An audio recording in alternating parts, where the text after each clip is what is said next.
Dreamers Welcome Podcast. Dreamers Welcome Podcast. We are back with another one.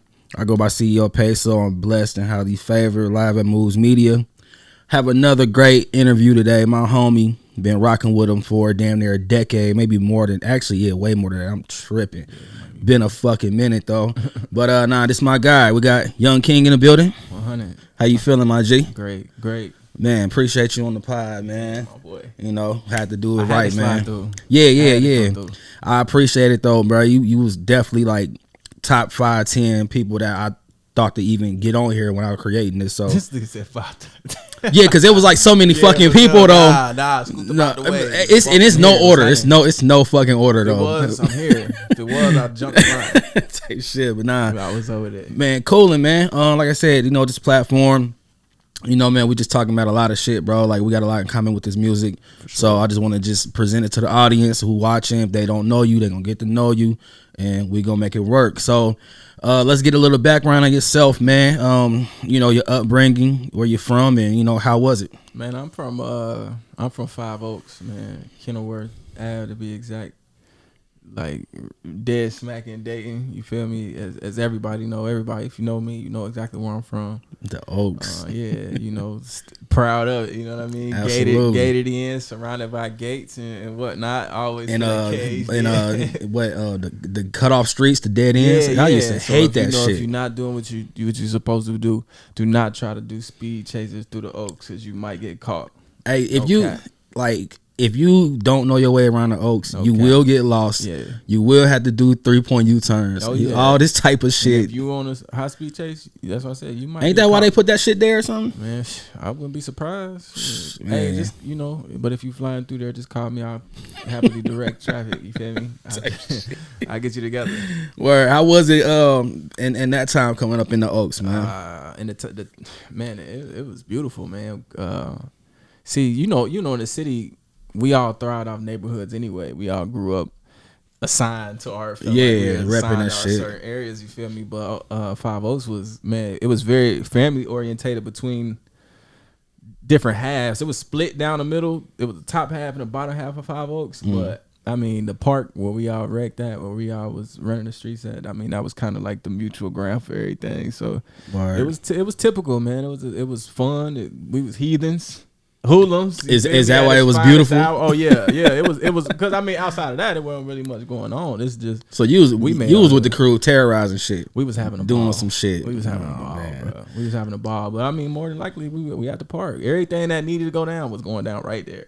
That's what's up. Going down right there for sure. So, man, coming up in the Oaks, man, what was some of your earliest dreams and aspirations you thought that you wanted to tap into? You know man, I always wanted to do music.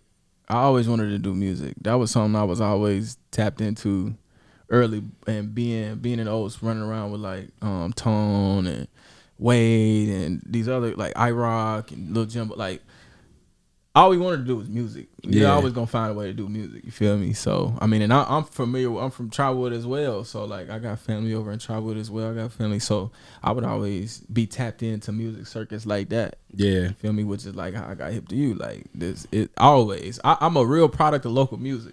Absolutely, real product of this shit. So my hunger and dreams of wanting to do music all started from local artists around here. You feel me? So. How early would you say it was when you got into it though? I got into music. I recorded my first song I think I was in like 7th grade. I was in Fairview Middle School. Word. And I just ended up running into this dude, Daz. I used to write songs, but he told me he recorded them. You feel me? So I was like, shit. So you was already just writing. I was always writing. Top. I would always take a notebook for something, for whatever reason. I used to write just songs, and I used to sit at the kitchen table and shit and listen to like T.I. or just of my favorite artists at the time. I used to write like RealYungKing featuring Mary J. Blige. Shit, right. Lord, you feel me? My mom used to catch me right. I feel like that was a real feature you wrote down, Mary J.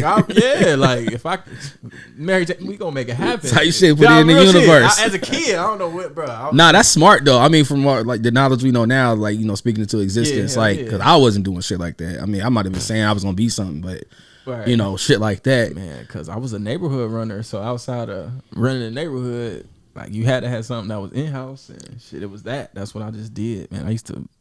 It's crazy, bro. It's crazy. So let's go back real quick. So who were some of your influences, local and industry? Because I know you mentioned T.I. and everybody, but Like, you was tapped in on the local side too. So who were some people? man, locally, I was listening to Trent Said. Hey, You feel TSMGs. me? Bro, I'm not saying this because you're right here. Nah, I know. We had the convo. I'm letting these motherfuckers know. You feel me? Trent Said, I was listening to Ready Baby. I was listening to Chaos. I was listening to, you know what I'm saying, like Cool G, Churn. Yeah, all of them. Cool G, Chaos, like the whole. I was listening to everybody. Booter, MGG. I was GTC. Like everybody you could name. I was listening to Railroad. I mean, all of them. That was a great era. Naming all of that shit. On, that was a fantastic era of music. I'm a real deal product of this shit. Like, damn. I really was listening. I still am, but even back then, anybody could tell you I was always listening to local music over industry music. Yeah. But then who were some industry people that was influenced you heavy? Man, my biggest influence was Lauryn Hill. Explain that. Lauryn Hill, listen. Off of one album. Come on, bro. Yeah. As a dual artist, which is what I always felt like, because I really love music. I like to sing. I like to rap. As a dual artist, bro, she did everything so perfect in studio and live, better than anybody I had ever heard. You feel me? And it was just something that latched on to me. You feel me? Yeah. And she was speaking her message through that shit. Like, if you could, man, if I was building a pot of all I wanted, she was giving it to me during that. And that was literally like a perfect album. Come on, like bro. Top to bottom. It's telling you, it's teaching you, it's timeless though, and it sound good. Yeah. Move. So my whole music scheme right now is no matter what I'm saying, what I'm talking about, because I'm really speaking on me, bro. The mood might be a good, like you gonna always enjoy the mood that you get from music, and I got that from her. Swear to God.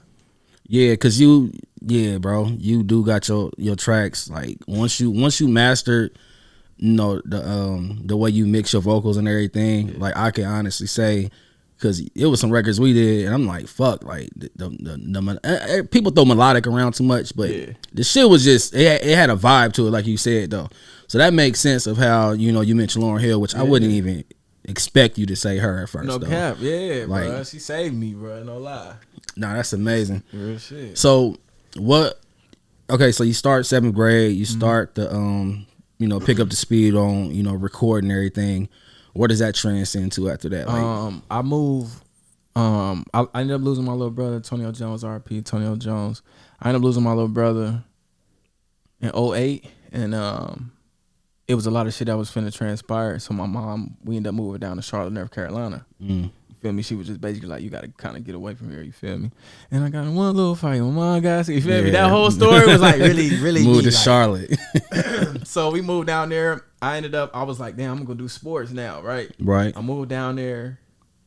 I come a day after basketball tryouts. The only next thing that was available was the talent show. So up to this point, I had never done anything. I had never performed. But you had recorded records already. I had recorded before. records. Right. And I ended up attempting a talent show, and I was like, bro, this is what it is. The reaction I got from this school, I was in Garinger High School. The reaction I got when I did this talent show as a new kid, it was so, you feel me? Like this what it I'm hit gonna do. you. I was locked in. I ain't give a damn about the sports aspect no more. I was like, this what I want to do. You feel me? How old was you? Man, I was 16, 15. I was rolling right into 16 at the time. Very first time performing. 16, very first time. My mom and my brother, when we moved down there, we was Section 8 out, so we didn't have a lot when we moved there. Right. But we was hustlers, so my mom and my brother was actually working at this strip club together as bodyguards. Word. Right. Wow. You see my mom, she always got that gun on her. She thinks she absolutely. Beat the world. She was really working Mom's as a a security G. guard, no cap. And she would play. I had my ringtones on her phone, and she ended up playing it for one of the DJs down there. And they was like, "Who was this?" She's like, "It's my son." Man, I swear to God, I was 16 years old, and he had them bring me up there. I snuck in the club. Word, that's amazing. I snuck in the club and had my first real performance ever in a 21 and up club at 16. I'm talking about it, and I never looked back after that. So it transitioned to me really taking it serious. You feel me? Really me trying to like, oh damn, I'm being seen as this actual artist. So it's time to keep it going. Yeah, hell yeah. So the transition from Dayton to Charlotte though, was it difficult? Like from the hometown to just somewhere new? Music wise, yeah. Well, life too.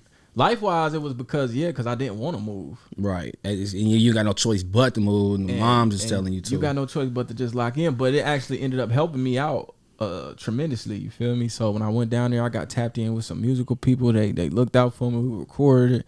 Camera guy Manny Mac, shout out to Manny Mac. Like, shot my first video for $50. You feel me? Like, I remember that joint. Yeah, you know what I'm saying? I was tapped in on that. I think it was on MySpace or something. Yeah, same attitude joint. We was still on MySpace, kids. Like, they don't know shit about that. TikTok but it now. was the start of Facebook though. You feel me? We was like, it was the start of Facebook. That was like 09. MySpace, MySpace and Twitter. Well, really it was MySpace first. That was like 06.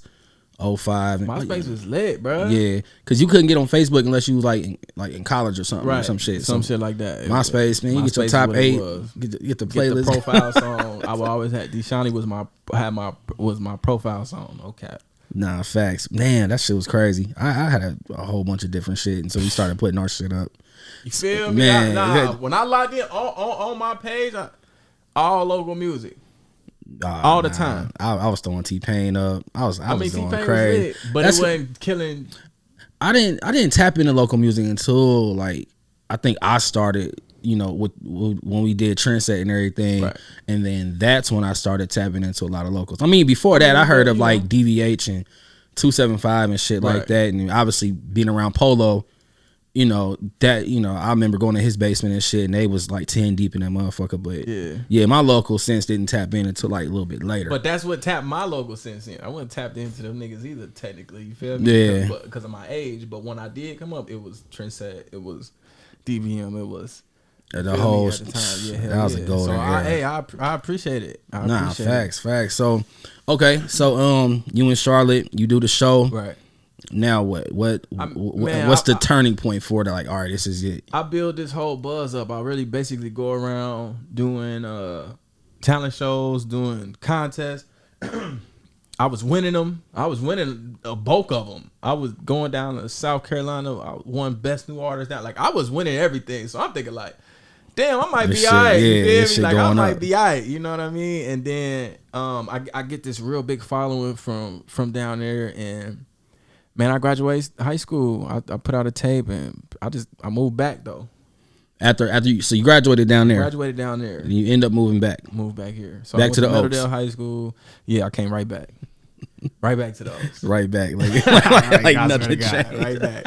Right back. Damn. You feel me? But with a more locked in sense of purpose though. So I got back. And was on music a lot more heavier at that point. Because prior to, it was just about recording the songs. Me and my little brother Tone, recipe Tone, we would catch the bus to travel. We was catching the RTA bus to go record songs, being stranded, having to walk back home. You walk back to 5 Oaks. Like this how, you feel me? So I my whole tenure, I've always been dedicated to doing whatever it took to get the music done. You feel me? So when I came back, I linked up with people like Pharaoh and like Lansky and Coogee and them, rest of Lansky. Like I locked in with them for a second. Mm-hmm. I was still the younger guy at the time, and they was that was this Hunter Gang, right? No, wasn't Hunter Gang yet? No, this was Mike was getting ready to drop Not Guilty. Oh, so they had already did their thing. Oh, okay. But he was fighting that case at the time, and then so I was around for the final process of that tape being made.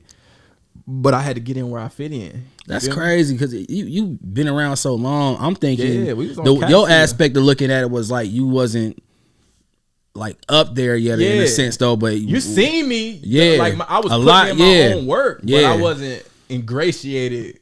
I get it though. Like so me coming back from Charlotte propelled all of that because I went down there. I was able to stand on my own too. It was like. Feel like I'm a major player on this chessboard too. You feel me? Yeah. But when I came back and I was around them, they knew about me, but Was you doing features with them when you got back around? Or? Yeah, whenever I could, they was the guys. Yeah, it was a lot going on. Yeah, especially with Lansky with the not guilty. It was the guys. So I would get in where I fit in. You feel me? I record here and there. I record, woo, and then this is down at Cap Studio at Citywide Studio. You feel me? And man, it was so much going on. It was this one. C Money would come around. Cat, like everybody was coming through here. It was a one-stop shop for artists, and I was just a little nigga in there trying to wait to get my number called. You feel me? Yeah. And then some shit happened. It got shut down, and that I ended up running into Shawnee and Chop.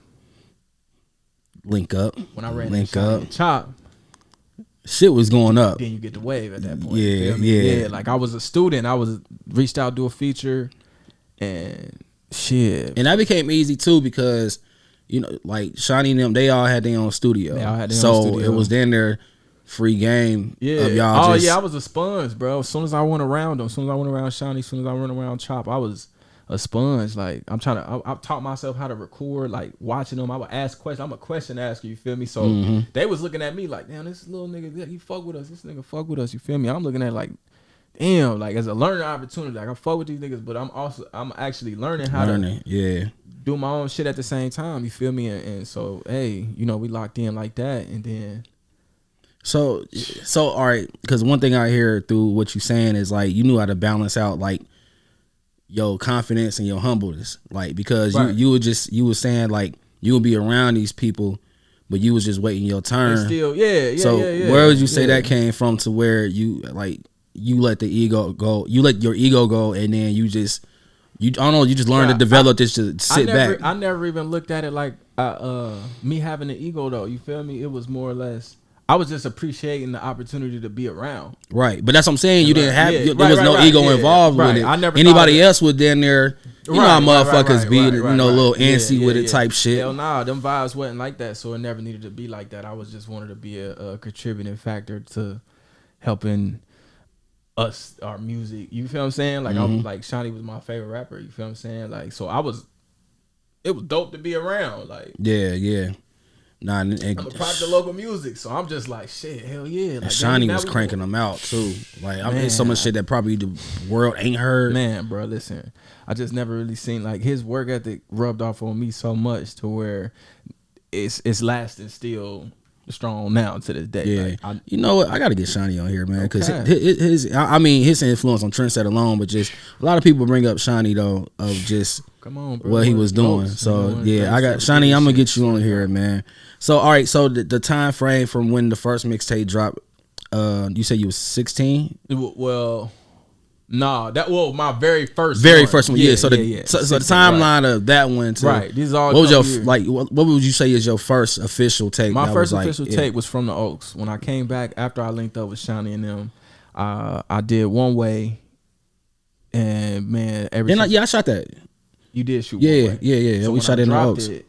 That was like my introduction to the city at that point, because I finally got my groove. I was with these motherfuckers. You feel what I'm saying? I know who I put out the song and it just went crazy. So I did One Way. I did Who the Car with Chop. I put out Bond. Like I put out some of the biggest records, period, at that time. You know what I'm saying? Yeah. That's just facts. Like and from where my positioning went from there to after the records from those two came out. You feel me? And it wasn't even well I'm gonna say this. I'm gonna ask a question, but it wasn't even nobody at the time really repping the Oaks. They wasn't doing it in the way that you was like wearing that shit on your back. Like, it was like from the Oaks, like goddamn it, every interview. It was the other hood. It was the Outerbines. Village. It was definitely the other hoods. Always had somebody having they flag in the ground forward for their area. You feel me? And that's so I was like. Yeah, fuck that. I got a new flag, nigga. Fly from the Oaks. Hell yeah. And then when I did from the Oaks, man, it just went crazy from there. You feel me? I about to say, so obviously, the feedback from dropping your first tape was nuts. Oh, it was nuts, bro. It was nuts, man. I was going so crazy. I became like one of the most played artists in the city, in the clubs. We was doing all the shows. Man, you know how that go, bro. Bro, yeah, back in that time. I had the biggest release party when I tapped in with HB. I brought Angela Yee and them down here at Vex before they shut that motherfucker down. She blew back on the Breakfast Club and shouted you out. Yeah, that was a classic moment. We was going, and I was just trying to figure shit out at that point. Trying to figure out the business aspect. I was still selling CDs out, man. I you know, but I'm pulling up, pressing them up, CDs, covers, posters. I had a trunk as the store, absolutely, during that time frame. You feel me? So shit. You learned and that was a guerrilla way of, because what year was that? That was 2015 heading into 16. Well, 2015 is when One Way came out. 2016 is when From the Oaks came out. Yeah, and then it was just snowballing from that point. We was doing shows.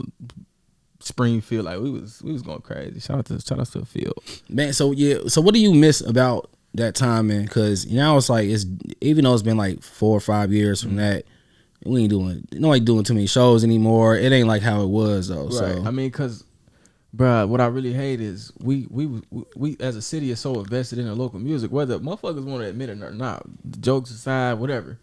The local music is the biggest thing out this city. The music that comes from this city is the biggest thing, conversation around here. You feel me? It really is. So I missed that time frame because we had a lot more spots to showcase it at. It was a lot more spots, outlets. You know what I'm saying? Yeah. So when it slowed down, it's because a lot of that shit got shut down. Like, definitely. And so I missed that time frame. I missed the time frame of just it circulating. It was a musical circulation. It come around every now and again in the city. We really had to get that motherfucking hamster wheel back going at the time. I think it's coming back around now, though. Yeah, I think it's at a much better space too. But as far as just actually physically being able to go places and showcase your shit, that was a different time period. That was definitely like the tail end of. Yeah, it was. Like I said, we had a nice golden era of being a part of that shit, and still a part of it, right? Because we're making a new one now, but that was different though. So real quick, not real quick, but you had a lot of close losses, far as like with your peoples that was around you and everything that passed away. How does that affect your music? I mean, man, we was dealing with losses. I was taking losses back to back. It seemed like, you feel me, and trying to be creative when you really. Like I said, all my music is off mood. I want my music to set moods. You feel me? When you hear it, no matter where you at. That affected that. That affected the way it came off. That affected the sounds. That affected the creativity process of what I was doing. Even the topics of what you would create. I mean, you were still probably creating like. Yeah, but it was just, you know what I'm saying? It just had a different feel to it still at the end of the day. Because at this time, I'm recording to try to ease up the pain on myself at the same time. So now I'm not really creating music, because at one point I'm creating music for myself and others. At that point I was like creating music for myself to an extent, you feel me, because I couldn't record for so long because of all the back-to-back losses. What was going on, you feel me, who I was losing. It was people that was really near and dear into this shit, like, you know what I'm saying, that I was like, I'm doing this to see y'all smile at the end of the day, and then they getting took, you know what I'm saying, left and right. So so did that make it difficult to keep doing the music? Yeah, hell yeah, it did. So you had self-doubt, right? I don't even know if it was self-doubt, man. It was just I was mentally kicking my own ass because I feel like all these songs are sad now. Like I'm over analyzing what I'm creating now because I don't want to hear it.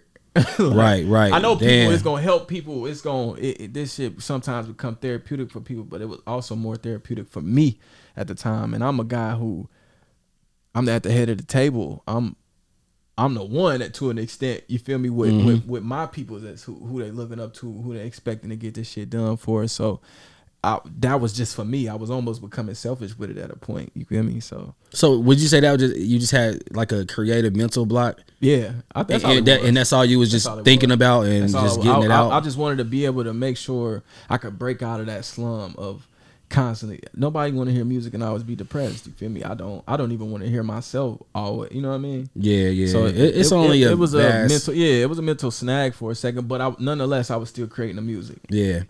So what personal changes would you say you had to make in order to get out of that that vibe of that music? Like what? I mean, it's always gonna still be there clearly, but what made you be like, all right, like let me tap back in? Man, just having a motor. Like I still got the show don't stop. I still got people that's under me, little nephews, nieces, sisters, brothers. Like I still got people that's depending on me to keep this shit rolling. So sometimes you gotta get out your own way. You feel me? I'll be having talks with myself at some point at that time, especially. Yeah. Like you just gotta, self-motivation is real. Yeah, but you gotta believe it though. As you're telling yourself, I really that shit. believed it because there's people who reach out to me all the time and they're like, yo, your music get me through stuff, and I'm thinking like, it's bigger than me. Yeah. Once you remember something that's bigger than yourself, it's easier to. And all it takes is that one person. It just take one person to just be in your inbox. I done got that, humbly a few times. It just make you be like, man, bro, it's a lot of people watching you that you don't know or listening that you might not even have no clue. Yeah. And kids, mom, older, like they all listening. And would you say that makes it like more enjoyable, like when you get the feedback like that, the real public feedback? Ah, man, when you didn't have it, I remember not having it. So when you get it, is nothing short of a blessing in a sense. Because like I said, I remember when people wasn't listening. So I knew I worked for people to listen. I worked for feedback, good or bad. Yeah. Just people not being afraid man, people see me still at the gas station. What's up with it, bro? I know you from Firewood, like, and not being afraid to tell me that. Like, man, come on, man. You can't really beat it. But you gotta you feel me? Keep it going. Rolling. Hell yeah. Man, so what do you see for yourself in the future? Like what's the build up of what you gonna be doing with this? Man, I want to influence the world to some degree. Like I know what my music could take me, bro. I know what my heart and my mind be at for real with this shit. Like I'm a real, like I say, I go back to this all the time. I'm a real product of here. I know what I want to be able to do when I get to where I'm going, for the area, for the economy, for, you feel me? So my music, like I said, it's for me, but it's never been just for me. It's because I really see a goal, man, that we got. You feel what I'm saying? Like I really know what's going on. So I just know the music is gonna be the key to doing it. Right. It's gonna be the key to doing it. You feel me? The entertainment business, like people love seeing me or hear me talk, bro. It's just like, and I know, so I know what come with that. Yeah, you got a lot to talk about. You're a very entertaining person. You have a lot of characteristics, man. I say that. so nah, I definitely believe that. I got shit to offer, man. I'll be trying to, I tell you, I'm trying to be the star of my movie, bro, every time. Bro. Nah, that analogy was crazy. If y'all heard that, come on, bro. And whatever your role is in your movie, every time you see me, people be tripping because I be having my glasses on, but it's like, bro, I'm the star of my fucking movie. You feel me? Yeah. And you right now or anybody else, bro, you are gonna decide what role you playing in my movie. A lot of motherfuckers don't want you to cast them as the bum, as the, you know what I'm saying? Right. But bitch, you get casted right now, so it's ultimately up to them. Rock? Yeah, it's up to them. Because people go watch this movie. You better give me your best performance. Hey, you're best audition. You're auditioning every day to be a part of King's movie. No cap. All right, man. Look, I feel like we covered a lot of ground, though, man. Like I said, I appreciate you on the platform. It's definitely gonna be a part 2 because we got a lot to politic about. But I needed the people just to get a good tap in with you for my audience too, because I want them to, see what made and raised me when I was around here in the city and put that out to the world. So, what you got coming up? What's going on? Man, we got bro, I've been doing so much work, bro. I got so much music I'm ready to release. Right now, I'm getting ready to release a project. I don't know if it'll be out. Probably won't be out by the time we release this, but it'll be out within the next couple months, called Whenever I'm Needed. I'm working on that right now. I got an EP with C Money coming out here soon. Dirty Dan, you feel me? We and him got an EP. Shouts out to Dirty. Chicky Chop got a. Shouts out to Chop. You feel me? Like, bro, I really be tapped in.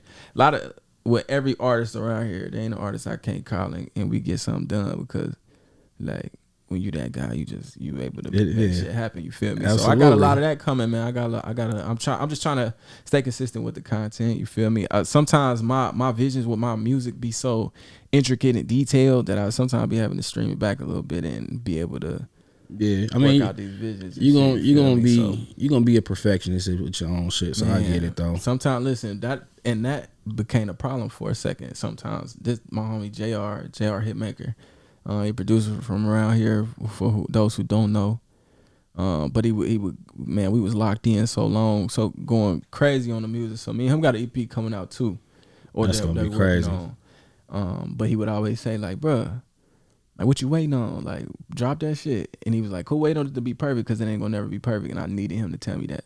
Literally. Sometimes I would get so caught up in the rollout and how, So I am a perfectionist, but I'm also now trying to scale it to just a work ethic profession. Yeah, and the comfortability. I mean, you gotta let that shit fly. You got people waiting. Yeah, so I got a lot of dope music, a lot of features. Man, just shit I can't wait for people to hear and tap in with. Man, I put out a Ladies Man project. It's all R&B project. Damn near like back around Valentine's Day. Yeah. Because I was and then from the Oaks too. From the Oaks too came out, but I just put Ladies Man out. Cause I was on my Cap Rogers shit. Like that was my moniker, Cap Rogers, no cap. Don't steal it. It's said on here. Bro, you feel me? Cause bro, hey man, Zach Rogers, Rod Travis is such a big influence on the city. We can get into that another time. But facts. I created a whole platform. Like that's what I'm on, bro. Putting out different bodies of work. Like that influence came from like Future. Like different bodies of work. Definitely. Being able to categories and just what I'm breaking. You on any playlist. Like, real shit. I got listen. Sure. I got records for any mood that anybody ever need. Anyone, club, like anyone. Anyone. That's the confidence right there. Anyone, you feel me? So yeah, I'm tapped in, man. I'll be dropping soon. I know, I ain't gonna talk your head off. No, you good. But sure. Like I said, bro, it's gonna be a part 2. Like I said, bro, we got a lot of just the politicking to do, but I appreciate you. We're gonna have this out. I know the audience gonna fuck with it. That's why I needed it. I might have to bump it up in the middle of the drop. So who's coming win or whatever. Me up, man. I'm paying to skip the line before I leave out of here. You niggas better get with it or shut up. But I appreciate you. You already know. Make sure y'all always tap in, like, comment, subscribe. Keep on dreaming. Dreamers Welcome Podcast. We out. Dreamers Welcome Podcast.